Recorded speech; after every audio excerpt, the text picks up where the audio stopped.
Thank you. I now give the floor to the representative of Pakistan.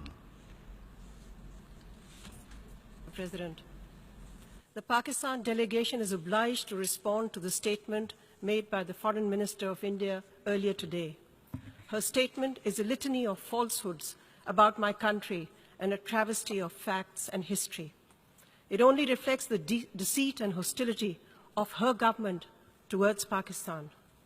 We reject all the baseless allegations made in that statement.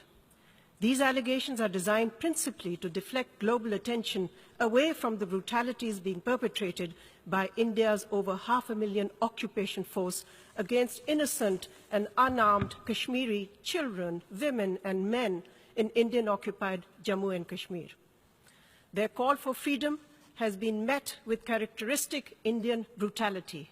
During the last 2.5 months, over 100 innocent Kashmiris have been killed, hundreds blinded, and thousands injured by Indian bullets and pellets, including infants, children, women, and men. This is the worst form of state terrorism, a war crime that India has continued to perpetrate in the situation of foreign occupation in Jammu and Kashmir for the past many decades. Pakistan demands a full and impartial investigation of these Indian atrocities and massive human rights violations in Kashmir. We ask that India accept the investigation proposed by the UN High Commissioner for Human Rights and allow them unfettered access for that purpose. Mr. President, Jammu and Kashmir never was and never can be an integral part of India. It is disputed territory, the final status of which has yet to be determined in accordance with several resolutions of the UN Security Council. The right of the Kashmiri people to self-determination has been recognized and promised to them by UN Security Council and by India and Pakistan. For 70 years, India has prevented the Kashmiris through force and fraud from exercising this right and holding the UN-supervised plebiscite to enable the Kashmiris to determine their political destiny. The struggle of the Kashmiri people for self-determination is a legitimate struggle, and they have the right to receive moral and political support from the international community. Mr. President, the attack on the Indian Army base in Uri, particularly its timing, has all the hallmarks of an operation designed to divert attention from India's atrocities in occupied Jammu and Kashmir. The international community is well aware that several such incidents have been staged in the past to serve India's tactical and propaganda objectives. India is utilizing the Uri incident to blame Pakistan for the current Kashmiri uprising and divert attention from its brutal occupation. India's government is delusional if it believes that it can isolate any country. It is India itself which, because of its war crimes in Kashmir and elsewhere, and because of its war-mongering, is likely to be isolated in the international community. Mr. President, it is India that has long been a sponsor and practitioner of state terrorism.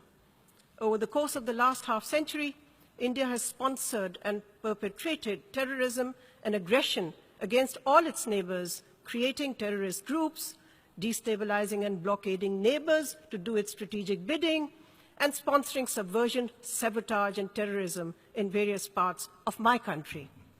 The recently captured Indian spy and intelligence officer, Kulbhushan Yadav, has confessed to India's support to such terrorist and subversive activities, particularly in the province of Balochistan and the federally administered tribal areas.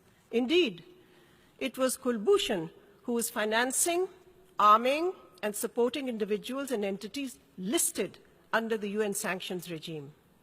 India's policy of interference in Pakistan, especially its attempt to destabilize Balochistan, are now a matter of record.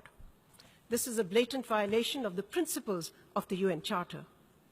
Mr. President, instead of aiming to destabilize Pakistan, the Indian government would do well to address India's own vast internal problems and the dozen or so insurgencies going on in its own country.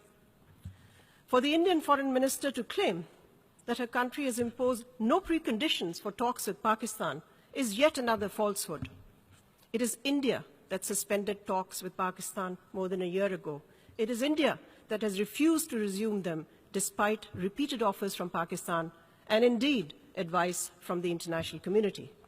The latest offer of talks was made by the Prime Minister of Pakistan from the rostrum of this very General Assembly. But let us be clear, talks are no favor to Pakistan. They are in the interest of both Pakistan and India and the people of both countries. Let me reiterate that Pakistan is ready and willing for serious and result-oriented talks with India, especially to resolve the outstanding core dispute of Jammu and Kashmir, which is imperative for durable peace in our region. Thank you, Mr. President. Thank you.